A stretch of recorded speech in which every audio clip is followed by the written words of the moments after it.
ರಾಜ್ಯದ ಇತಿಹಾಸದಲ್ಲೇ ಅತಿದೊಡ್ಡ ದರೋಡೆ ಪ್ರಕರಣ ವಿಜಯಪುರ ಜಿಲ್ಲೆಯ ಮನಗೋಡಿಯಲ್ಲಿ ನಡೆದಿದೆ. ಕೆನರಾ ಬ್ಯಾಂಕ್ನಲ್ಲಿ 53 ಕೋಟಿ ಮೌಲ್ಯದ ಚಿನ್ನಾಭರಣ ಮತ್ತು 5.20 ಲಕ್ಷ ರೂಪಾಯಿ ದೋಚಿ ಪರಾರಿಯಾಗಿದ್ದಾರೆ. ಆರೋಪಿಯ ಖಾತೆಯಲ್ಲಿ ಹಣ ಕದ್ದ PSI ಸಂಗಪ್ಪ ಮೇಟಿಯನ್ನು ಅಮಾನತು ಮಾಡಲಾಗಿದೆ. ಈ ಘಟನೆ ತುಮಕೂರು ಜಿಲ್ಲೆ ತುರುವೇಕೆರೆಯಲ್ಲಿ ನಡೆದಿದೆ. ವಿಚಾರಣೆಯ ಸಂದರ್ಭದಲ್ಲಿ ಆರೋಪಿಯ ಮೊಬೈಲ್ ಪಡೆದು ಸುಮಾರು 95,000 ರೂಪಾಯಿಯನ್ನು ಆನ್ಲೈನ್ನಲ್ಲಿ ಬೆಟ್ಟಿಂಗ್ ಆಡಿದ್ದಾರೆಂದು ತಿಳಿದು ಬಂದಿದೆ.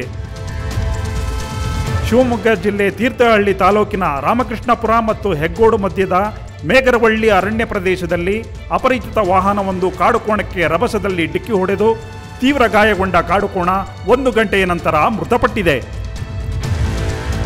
ಬೆಂಗಳೂರಿನಲ್ಲಿ ಚಂದ್ರ ಲೇಔಟ್ನಲ್ಲಿ 17 ಕುಟುಂಬಗಳು ಲೀಸ್ಗೆ ವಾಸವಿದ್ದರು. ಆದರೆ ಮಾಲೀಕರಾದ ಸುಧಾಗೌಡ ಬ್ಯಾಂಕ್ನಲ್ಲಿ 2.9 ಕೋಟಿ ಸಾಲ ಮಾಡಿದ್ದರು. ಆದರೆ ಮಾಲೀಕರು ಬ್ಯಾಂಕ್ ಲೋನ್ ಕಟ್ಟಲಾಗದೆ ಬ್ಯಾಂಕ್ ಸಿಬ್ಬಂದಿ ಸೀಜ್ ಮಾಡಲಾಗುತ್ತಿದೆ.